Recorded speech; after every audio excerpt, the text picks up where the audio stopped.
ప్రతినిధి శ్రీకాంత్ యాదవ్ గారు ఈ ప్రెస్ మీట్లో పాల్గొంటున్నారు. నిన్న రబ్బర్ చెప్పుల హరీష్ రావు అంటే ఆయనకు చాలా బేసిక్స్, అంటే ఆయన చదువుకోవడమే ఆక్స్ఫర్డ్ యూనివర్సిటీలో చదువుకొని వచ్చినటువంటి స్థాయి ఉన్న వ్యక్తిగా, లేదా వాళ్ళ మామ 80,000 పుస్తకాలు చదివిండు కదా, మరి దాంట్లో 40,000 ఈయన వాళ్ళ మామ చదివిన పుస్తకాలలో ఉన్న నాలెడ్జ్ని ఈయనకు కూడా ఏమంటారు అవగాహన, అంటే ఆ పక్కన తిరిగి దాంట్లోకి వెళ్ళి 40,000 ఈయన కంటిన్యూ, అంటే అంత తెలివితేటలు పెరిగినట్టుగా ఇప్పుడున్న ముఖ్యమంత్రికి బేసిన్ల మీద బేసిక్స్ లేవని, అక్కలు ఉందా లేదా అని, ఇకపోతే ఏమేం మాట్లాడి నిన్న నల్లమల్ల పులి అంటావు, నల్లమల్ల పులి కాదని ఇంకేదో విచిత్రమైన మాటలు చెప్పి, అంటే ఆయన ప్రెస్ మీట్లా కంటెంట్ కంటే ఎక్కువ ఆవేశము ముఖ్యమంత్రి రేవంత్ రెడ్డి గారిని ఆ కుర్చీలో కూసుంటే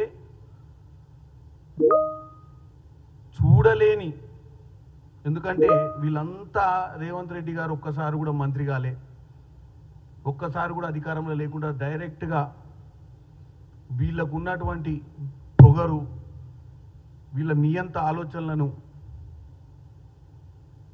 అధిగమించి ముఖ్యమంత్రి కావడాన్ని ఈ సంవత్సరంన్నరలో ఎన్నోసార్లు మనం హరీష్ రావు గారు ప్రెస్ మీట్లు పెట్టంగా చూసినాం. కానీ నిన్న ప్రెస్ మీట్ల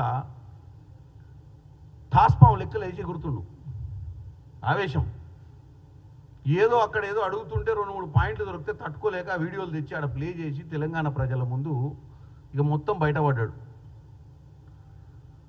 నదీ జనాలు మీ అయ్యా జాగిరా అంటాడు. ఎవరయ్యా జాగిరి కాదు నదీ జలాలు. నదీ జలాలు గోదావరి, కృష్ణ రెండు మన దగ్గర ఉన్నటువంటి జీవనదులు. ఆ 2 నదుల కిందనే మనం సాగు చేసుకుంటాం. మీరేదో నీళ్లు, నిధులు, నియామకాల కోసం, తెలంగాణ ప్రజల కోసం మేము పోరాడినామని మీరు ఫీల్ అయిపోయి, నీళ్ళు అంటే మా సొంత సబ్జెక్టు, ఈ సబ్జెక్ట్లో ఎవరు చేయి పెట్టొద్దని, ఈ సబ్జెక్టు నాకు మా మామకు తప్ప, మీరిద్దరే కదా ఇరిగేషన్ మినిస్టర్లు గతంలో, నాకు మా మామకు తప్ప ఎవ్వరికి తెలియదు ఏ ప్రాజెక్ట్ ఎక్కడుందో, ఎవ్వరికి తెలియదు ఎన్ని టీఎంసీలు వస్తాయో, ఎన్ని క్యూసెక్లు వస్తాయో, ఏనంగా నీళ్లు పోతాయో, ఏనంగా నీళ్లు జారుతాయో అనే ఒక పిచ్చి ఆలోచనలో మీరు ఉన్నారు. ప్రజలకు కావాల్సింది ఏంది? సమస్యకు పరిష్కారం. ప్రజలు నీళ్లు, నిధులు, నియామకాల నినాదంతో పోరాటం చేసి 1600 మంది బలిదానాల మీద తెలంగాణ సాధించడం. ఈ నీళ్లు, నిధులు, నియామకాలు మీ సొంతం అనుకోనే, నీళ్లు మీ మామ 2016 అపెక్స్ మీటింగ్లనే ఆ రోజే మీ మామగారు పోయి అక్కడ మాట్లాడి ఆ నీళ్లు దారదత్తం చేసి వచ్చిన విషయము మీరు పక్కన పెట్టి, ఈరోజు కేవలం మీరు ముచ్చట చెప్పడానికి ముందుకు వస్తారు. తెలంగాణ ప్రజల్ని పక్కతో పట్టించే ప్రయత్నం చేస్తారు. ముఖ్యమంత్రి రేవంత్ రెడ్డి గారు తన ప్రెస్ మీట్లో క్లియర్గా చెప్పిండు, అసలు ఈ 3000 టీఎంసీ నీళ్లు సముద్రంలో కలుస్తున్నాయని చెప్పి అలా చంద్రబాబు నాయుడు గారు ఏదైతే మాట్లాడుతుండో ప్రెస్ మీట్లు పెట్టి, దీనికి బీజం పోసిందే నువ్వు ఇరిగేషన్ మంత్రిగా ఉన్నప్పుడు హరీష్ రావు గారు.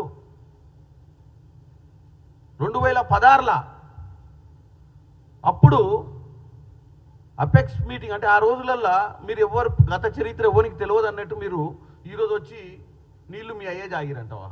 మరి నీళ్లు మీ అయ్యే జాగిరా, మీ మామ జాగిరా, మరి నీ జాగిరా నువ్వు చెప్పాలి తెలంగాణ ప్రజలకు. మీరు పోయి అపెక్స్ మీటింగ్లో కూర్చొని గోదావరి జలాలు చాలా ఉన్నాయి, మన 2 రాష్ట్రాలు బేసిన్లు వద్దు, బేసిజాలు వద్దు అని చెప్పి మీరు పోయి మంతనాలు చేసి వచ్చి వాళ్ళని ఎంకరేజ్ చేసినటువంటి ప్రయత్నం మీరు చేసిర్రు. ఇవాళ వచ్చి మా దగ్గరకు వచ్చి ఇక్కడికి వచ్చి తెలంగాణ ప్రజల ముందు ఈరోజు నిన్న ప్రెస్ మీట్ పెట్టి రేవంత్ రెడ్డి గారి గురించి నువ్వు ఏదో గొప్పగా మాట్లాడినట్టు, ఇవాళ తెలంగాణ ప్రజలకు నదుల గురించి తెలియనట్టు, తెలంగాణ ప్రజలు కృష్ణా జలాలు ఏమవుతుందో తెలుసు, ఎందుకంటే ఒకప్పుడు తెలియకపోవచ్చు, ఇప్పుడు అందరికీ తెలుసు. కాళేశ్వరం కూలిన తర్వాత ఇంకా బాగా తెలిసింది. కాళేశ్వరం కూలక ముందు కొద్దిగోపో అవగాహన లేకపోవచ్చు. కాళేశ్వరానికి పెట్టిన ఖర్చుతోటి కూలిపోయిన కాళేశ్వరాన్ని 1,50,000 కోట్లకు పడగలెత్తినటువంటి కాళేశ్వరం ప్రాజెక్ట్ అంచనాలు కూలిన తర్వాత ప్రతి సామాన్యుడు కూడా గూగుల్ చేసి నేర్చుకునే ప్రయత్నం చేస్తున్నారు. ఏం చేసిరు మీ పాలనలా అన్న విషయాన్ని క్లియర్ కట్గా ఇవాళ తెలంగాణ ప్రజలకు తెలుసు. మీరు ఏమున్నా